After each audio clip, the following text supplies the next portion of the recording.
de Cristo é especial. A graça e a paz, eu sou o pastor Luiz Gustavo, pastor da Igreja Presbiteriana Central de Nova Friburgo. Pela graça de Deus, pela misericórdia do Senhor, nós estamos aqui mais uma vez para compartilhar com você mais um episódio da nossa série A Beleza Oculta dos Salmos. Estamos tentando olhar para o saltério bíblico e extrair dele mensagens preciosas para a nossa vida. Mensagens que talvez a gente não olhe em uma primeira percepção, uma primeira observação e consigamos trazer ou fazer transbordar mensagens assim tão preciosas para a nossa vida a partir do livro poético da Bíblia que são os Salmos.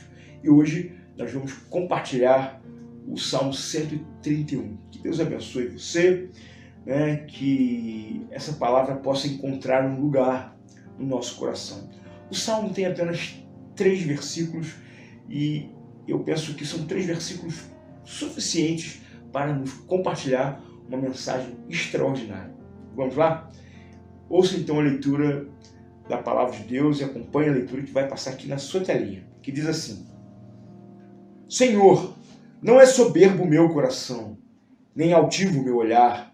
Não ando à procura de coisas grandes, nem de coisas maravilhosas demais para mim. Pelo contrário, fiz calar e sossegar a minha alma. Como criança desmamada se aquieta nos braços de sua mãe, como essa criança é a minha alma para contigo. Amém? Bom, o tema aqui que sai em primeira vista desse salmo é o produto, é a consequência de uma alma, de uma vida que depende de Deus, A dependência de Deus. Talvez ela seja aqui a matéria, de primazia a ser extraída do texto, Salmo de Davi, trazendo uma consciência de Davi, e é muito interessante essas palavras que são ditas a partir de alguém que tem um olhar bastante experiente da vida, alguém que soube o que é ser o menor e também alguém que soube o que é ser o maior, alguém que viu muitas coisas acontecendo, alguém que tem uma experiência larga com Deus, tanto em acertar como em errar. Davi é essa figura, e nós podemos olhar aqui no verso 2, na segunda parte do verso 2, quando ele diz assim: como a criança desmamada se aquieta nos braços de sua mãe, como essa criança é a minha alma para comigo. Davi está dizendo que, assim como uma criança encontra no colo da sua mãe, no seio de sua mãe, a aquietação, o conforto, a proteção e a paz, que coloca a sua vida em ordem, ele encontra isso exatamente no Senhor.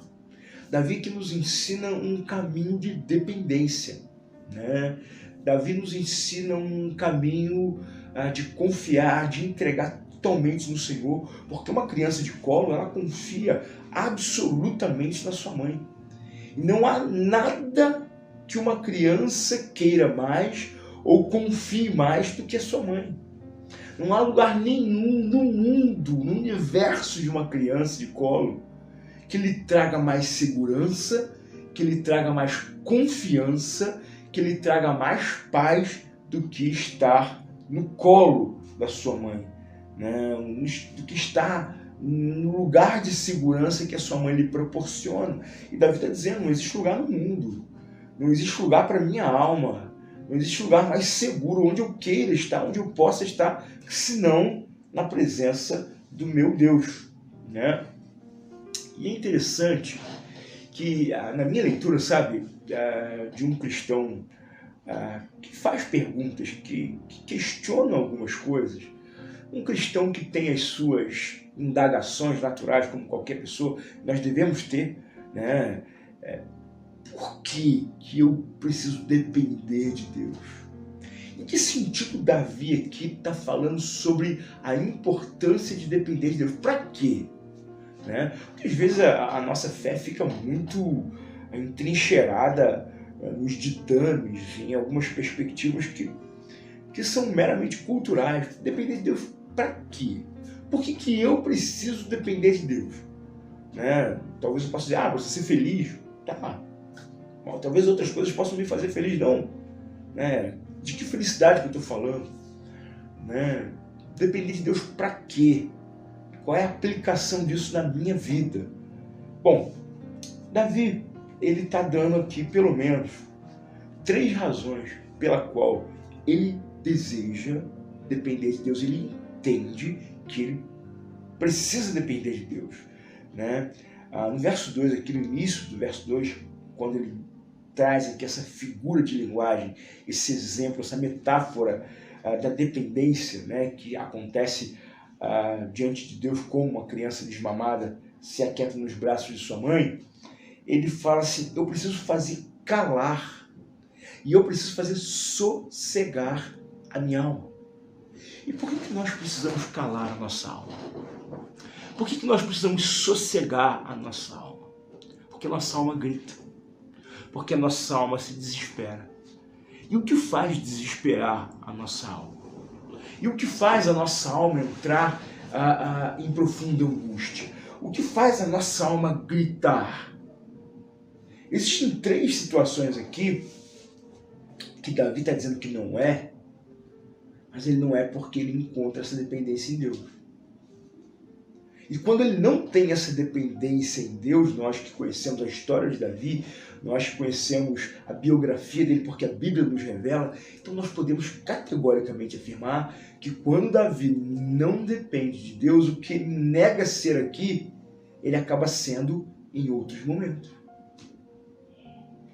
Então ele cita 3 coisas aqui nesse salmo, que é uma luta dele e eu tenho certeza que é a luta nossa também.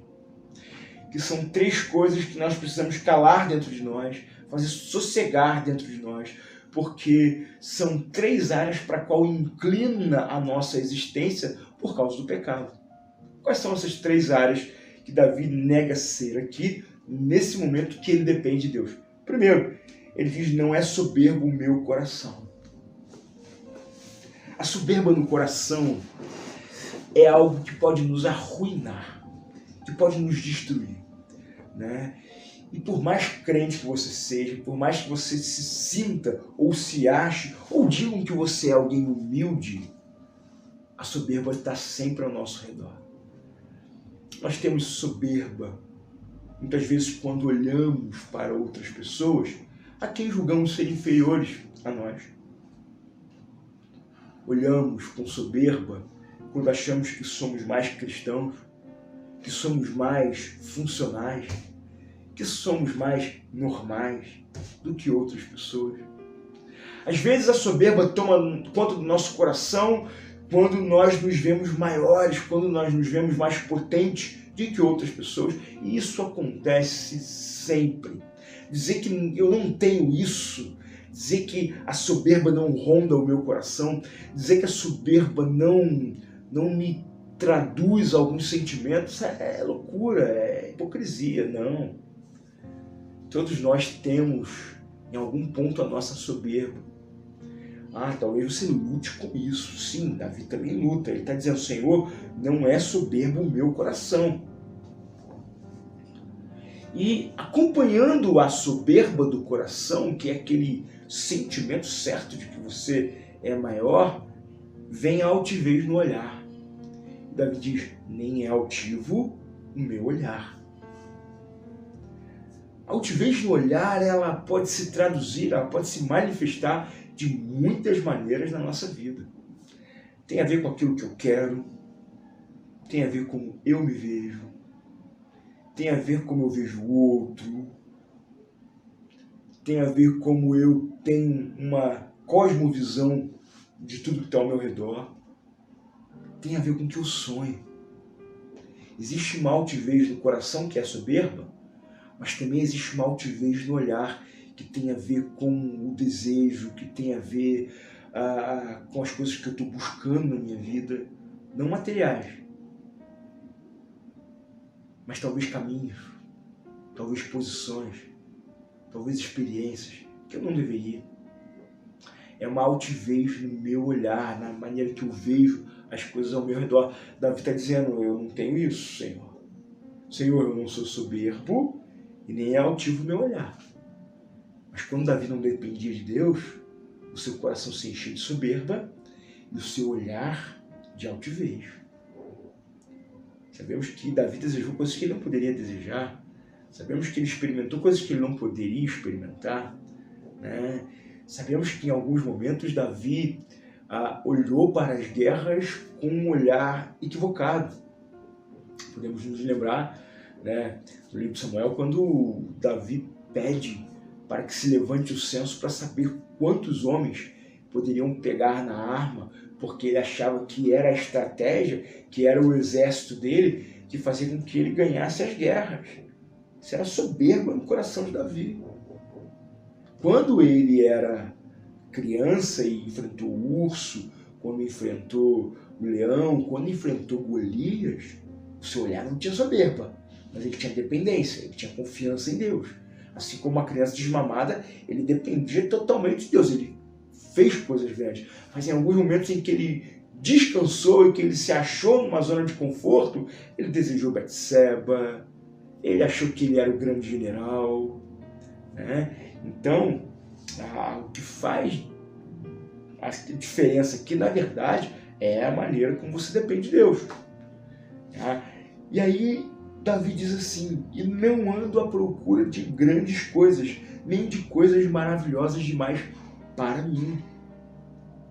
Sabe as maiores coisas que nós podemos encontrar na vida, as maiores coisas que nós podemos ter na vida, as coisas maravilhosas, quando você depende de Deus, elas normalmente não vão ser coisas valorosas para o mundo.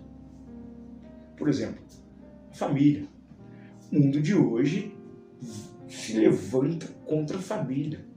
Os valores da nossa sociedade tentam destruir a família, né? Os valores da nossa sociedade questionam a família, a existência da família, né? Questionam o criador da família. Como, por exemplo, a nossa esperança. A esperança cristã, ela tem a sua coroa no céu. Mas o mundo hoje tenta diminuir, reduzir ou, quem sabe, tirar isso da sua perspectiva. Jesus diz, né, no Evangelho de Lucas e também nos outros evangelhos sobre o mercador de pérolas. Ele conta uma parábola dizendo que um mercador de pérolas, um comerciante de pérolas, ao encontrar a pérola mais preciosa, ele vende todas as pérolas que ele tinha e adquire essa pérola. O apóstolo Paulo, em Filipenses capítulo 3, verso 7, ele diz que ao conhecer o conhecimento de Cristo, ao conhecer a palavra de Deus, ele considerou tudo o que ele sabia como perda, como refúgio, como algo que não era importante. À medida que ele vê o Senhor, à medida que ele conhece a palavra de Deus, ele diz, não tem coisa mais preciosa na minha vida. E Davi era alguém que não andava nesse momento aqui à procura de coisas maravilhosas demais para ele. Coisas demais para o mundo, mas para eles não fazia sentido. Você vai ver na história de Davi que ele é um camarada que ele não está preocupado com o poder, que ele não está preocupado com a riqueza, que ele não está preocupado com o dinheiro. Quando ele depende de Deus, quando ele desfruta dessa dependência, quando ele se entrega nas mãos do Senhor, as coisas mais preciosas para Davi é o próprio Deus, é o templo, é o tabernáculo, é a adoração. Ele não está preocupado com o que Saul está pensando, com o que a mulher dele está pensando. Ele não está preocupado com o que o povo está pensando, mas ele é o camarada que se rasga, ele é o camarada que vai à frente da arca dançando.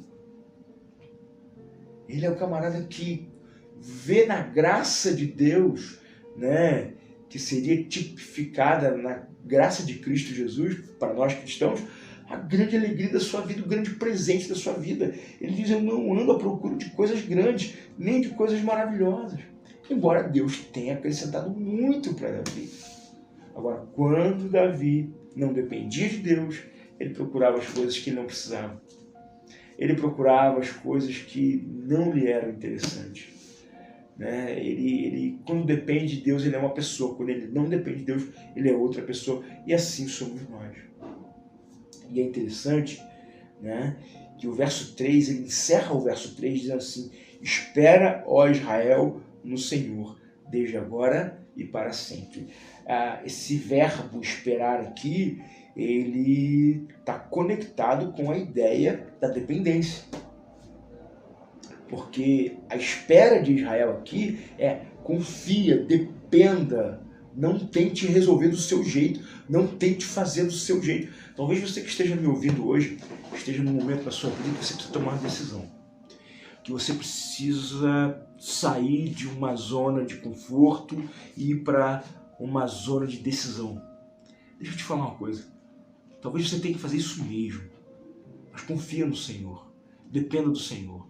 Não deixe o seu coração ser soberbo. Não deixe o seu olhar ser altivo. E não procure coisas que sejam maravilhosas demais para você. Procure as coisas que são maravilhosas demais para o Senhor. Procure as coisas que são maravilhosas demais no Senhor. Sabe, uma coisa que eu tenho aprendido, eu tenho tentado colocar em prática na minha vida, né? E aí é interessante que me faz muito sentido quando ele fala assim, no verso 2, eu fiz calar e fiz sossegar a minha alma. Ou seja, para que eu entre nessa atmosfera de dependência, eu preciso forçar. Isso não é natural em mim. Não é natural, eu sou crente aqui e a coisa vai acontecer naturalmente. Não é. Eu preciso forçar, eu preciso muitas vezes me violentar na minha vontade para que eu não dependa do que eu quero e sim daquilo que Deus quer na minha vida. Eu preciso entender isso, eu preciso conhecer essa minha natureza. Eu preciso forçar. Então, espera no Senhor, ó Israel. Não só agora, mas para todos sempre. Essa ideia aqui, do desde agora para sempre, toma um sentido muito grande quando você vê que Davi é um camarada que em alguns momentos dependia e outros não dependia. Então é alguém que tem autoridade para falar isso para você. Olha, agora e para sempre. Porque às vezes a gente faz uma coisa hoje e dá certo, a gente acha que isso que a gente fez deu certo, vai dar certo para sempre. Não, às vezes a gente acaba confiando na gente mesmo. Às vezes a gente acaba saindo dessa dependência e entrando numa autossuficiência. Esse é o início da queda, esse é o início da nossa ruína. Então, meu querido, que não seja soberbo o teu coração, que não seja altivo o teu olhar, não busque coisas maravilhosas demais para você, mas faça calar, faça sossegar a sua alma, dependendo do Senhor, desde agora e para sempre. Amém? Que Deus abençoe você. Ficamos por aqui hoje, nessa pequena exposição. Voltamos na próxima semana com o programa Graça e Paz. De coração, irmão, quero te declarar a paz que vem de Jesus, que vale muito, muito mais do que ouro ou outro metal, mais do que tudo, a paz de Cristo é especial.